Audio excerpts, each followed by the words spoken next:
Hello friends and welcome back to my channel it's bad style to the rider girl. So जैसा कि आप सब लोग जानते हैं कि मैं लास्ट मंथ ही अपनी उड़ीसा की राइड पूरा कंप्लीट करके आई थी एंड बीच में मुझे काफी सारे इंसिडेंट्स भी फेस करने को मिले। बहुत सी क्या, लास्ट वाले इंसिडेंट को छोड़ के बाकी सारा एक्सपीरियंस मेरा बहुत ऑसम रहा है। चाहे आप रूट से रिलेटेड लो या फिर मैंने जो जो प्लेसेस एक्सप्लोर करी उन चीजों से रिलेटेड लो, तो ऑल ओवर मेरा सारा एक्सपीरियंस बहुत ही अच्छा गया है। यहाँ तक कि बिहार, झारखंड, उड़ीसा के जो छोटे छोटे रूट्स, ट्राइब्स एरियाज होते हैं, मैं उनमें से भी राइड करते हुए गई हूँ। तो वहां पर भी मुझे ऐसा कोई आउट ऑफ फील नहीं हुआ है कि हाँ कि आपको किसी तरीके का खतरा फील हो रहा हो। वहां पर आपने रात में राइड करी है, उससे रिलेटेड आपको रात में अनसेफ फील हो रहा हो या कुछ भी, ऐसा कुछ भी मुझे फील नहीं हुआ है। बिकॉज नाइट टाइम पर भी मैंने बिहार झारखंड का एरिया क्रॉस किया है। ये हजारीबाग, रामगढ़ वगैरह, ये सारे एरियाज मैंने रात के टाइम पे ही क्रॉस किए थे। उस पर हालांकि कंस्ट्रक्शन काफी जगहों पे चल रहा है, जैसे कि नेशनल हाईवे 19 से मैंने ये रूट पकड़ा हुआ था। तो रात के टाइम पे ट्रक्स, बसेस, कार वगैरह काफी कुछ कन्वेंसेस चलते हैं। एंड अब रही बात मेरे, जब मैं वापस आ रही थी अपनी ये राइड कंप्लीट करते हुए, तो बीच में एक इंसिडेंट हुआ था। मेरे पास बहुत से लोगों ने मुझसे पूछा भी कि एक्चुअली उस दिन हुआ क्या था। तो सोचा उस पर मैं एक छोटा सा वीडियो एक छोटी सी डिस्क्रिप्शन के साथ में बना देती हूँ कि एक्चुअल में उस दिन क्या हुआ था। जब मेरा लास्ट स्टॉप अपना जो है लखनऊ में, मैंने नाइट स्टे किया था। तो जब मैं लखनऊ से शाम के टाइम पे निकली थी, तो आगरा का जो टोल होता है, टोल अप्रॉक्स 60-70 किलोमीटर्स रह गया था आगरा वाला टोल मेरे को पहुंचने में। तो उस टाइम पर एक गाड़ी मेरे को काफी देर से चेज कर रही थी। मुझे नहीं पता, उन्होंने शायद लखनऊ से ही एंट्री किया था या पीछे से कहीं से वो गाड़ी आ रही थी। तो मैंने उनको 2-3 बार मैंने साइड भी दी है कि थोड़ा आगे निकल जाए। हालांकि पूरा ये पूर्वांचल एक्सप्रेसवे के ऊपर जगह जगह बोर्ड्स लगे हुए हैं कि स्पीड लिमिट जो है 100 की है, ठीक है। तो फिर उस स्पीड को कवर करते हुए मैंने उनको काफी बार स्पेस दिया है। कभी राइट साइड में हो रही हूँ, कभी मैं लेफ्ट साइड में ले रही हूँ बाइक को कि भैया तुम लोग आगे निकल जाओ थोड़ा सा। हम लोग अपने मस्ती में चल रहे हैं, तो आप लोग भी अपना एंजॉय करते हुए रूट को ट्रेवल करो। फिर तो उसमें वो लोग आगे निकलने का नाम ही नहीं ले रहे थे। अब उन लोगों को ये लगा कि शायद अकेले राइड कर रही है, तो जरा थोड़ा बहुत छेड़ाछाड़ी किया जाए उनके साथ। तो 3 बंदे बैठे हुए थे गाड़ी में, ड्राइवर था और उसके साथ वाली सीट पर एक बंदा बैठा हुआ था, और तीनों के तीनों ड्रिंक करते हुए वो गाड़ी ड्राइव कर रहे लग रहे थे। एंड गाड़ी में बैठकर गंदे गंदे इशारे किए जा रहे थे मेरे को, और बोला जा रहा था कि बाइक साइड में लगाओ। बट स्टिल जब मैंने उनको देखा कि ये सब इशारे कर रहे हैं, तो बाइक की स्पीड को मुझे ना चाहते हुए भी थोड़ा सा तेज करना पड़ा था। एंड उसके बाद जो है मैंने उन लोगों की लिटरली चलती हुई बाइक पर मैंने फोन निकालकर मुझे वीडियो शूट करना पड़ा, जिससे कि उनकी गाड़ी का नंबर उसमें रिकॉर्ड हो सके और वो क्या हरकतें कर रहे हैं वो रिकॉर्ड हो सके। फिर मैंने अपने फ्रेंड को तुरंत वो भेजा नंबर, गाड़ी का वीडियो बनाकर। फिर मैंने उसको चलते हुए बाइक पर ही मैंने उसको कॉल करके बोला कि इस गाड़ी का कंप्लेंट रेज कर, या तो आज कुछ होने वाला है। मुझे अंदर से ऐसा फील आ रहा था उस टाइम पर कि यार हरकतें, मैं इस ऑल ओवर राइड पर ऐसी ऐसी जगह से निकलते हुए आ रही थी। वहां पर लोगों ने मुझसे पूछा भी कि आप अकेले ट्रैवल कर रहे हैं, आपको डर नहीं लग रहा है क्या, ये है वो है। तो मैंने उनको लिटरली ना बोला कि डर वाली ऐसी कोई बात है ही नहीं।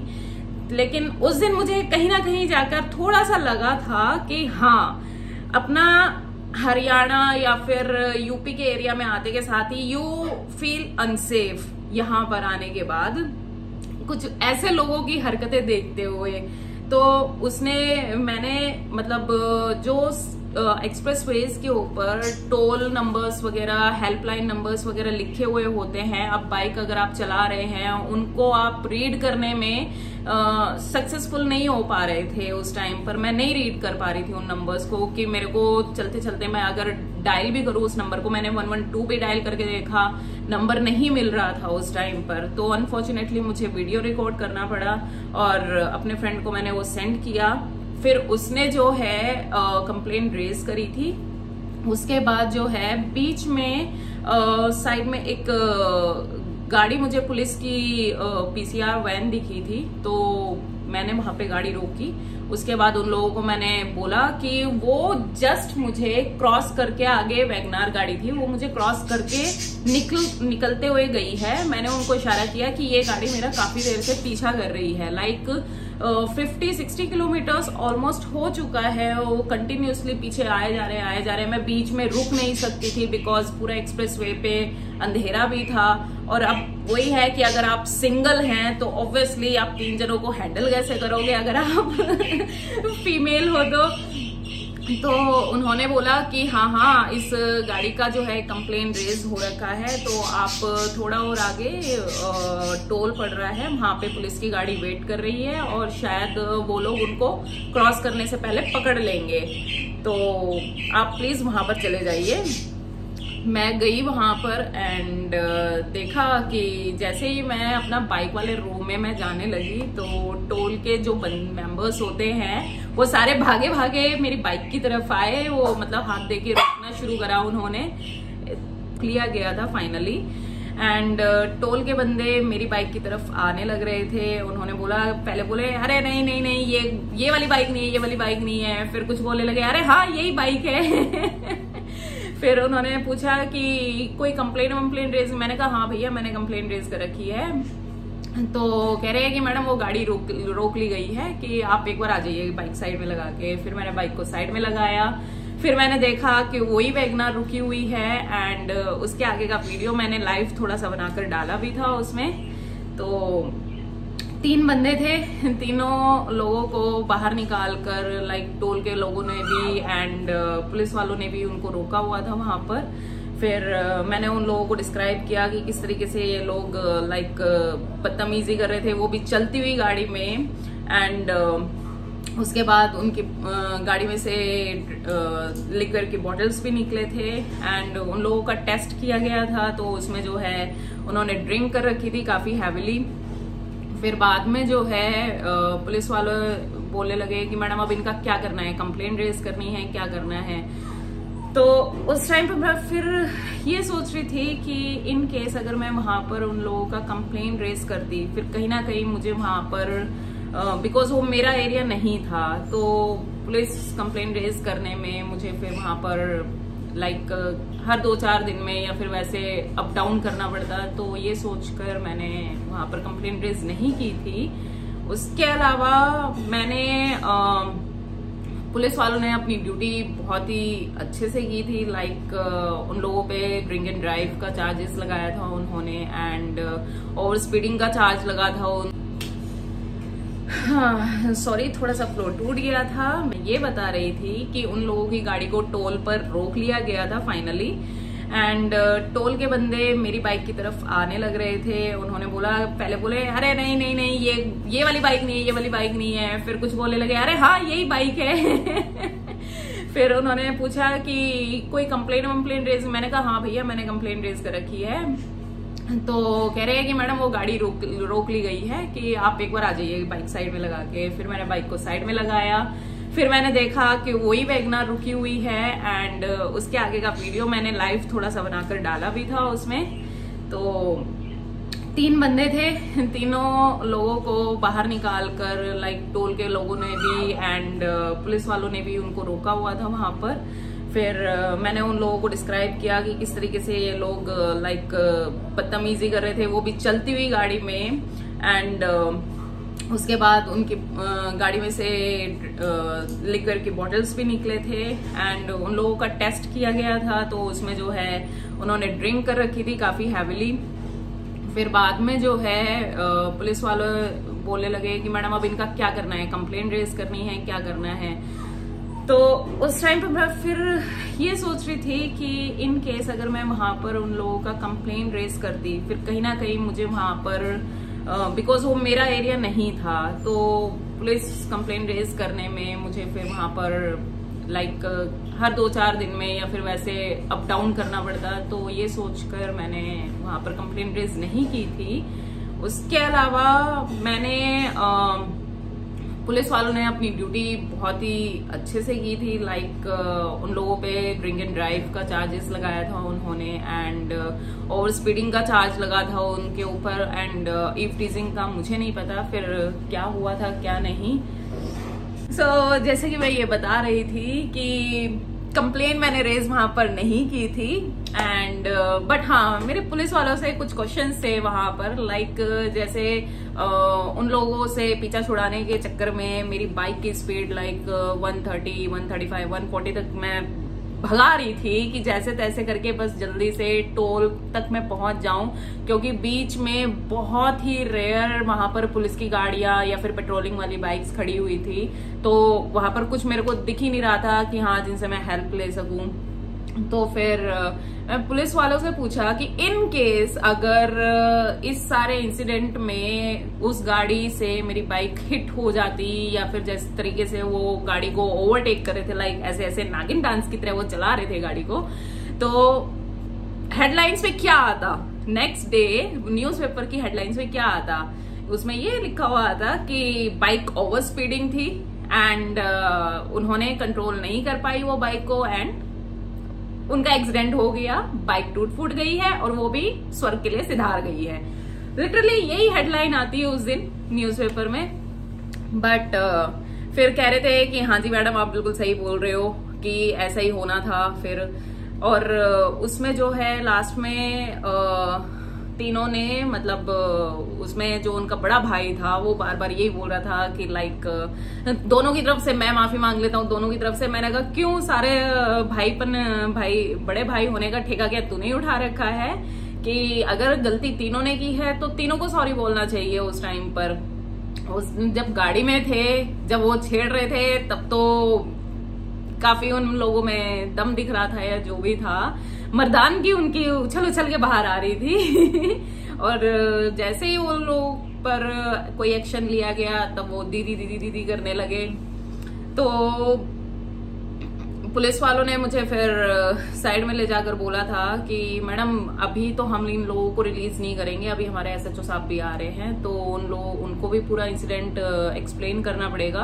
बट हाँ फाइनली उन्होंने मेरा एक वीडियो रिकॉर्ड में छोटा सा एक बयान लिया था कि इस ऑल ओवर इंसिडेंट पे मैं कोई कंप्लेंट नहीं कर रही हूँ और हम लोगों का लाइक समझौता हो गया है, इस तरीके से करके उन्होंने एक वीडियो शूट किया था मेरा पुलिस वालों ने। क्योंकि फिर वो लोग भी अपना लाइक प्रोटेक्शन में रहना पसंद करेंगे कि उन लोगों के ऊपर कार्रवाई ना करने के लिए कोई चार्जेस ना लग जाए इस तरीके से।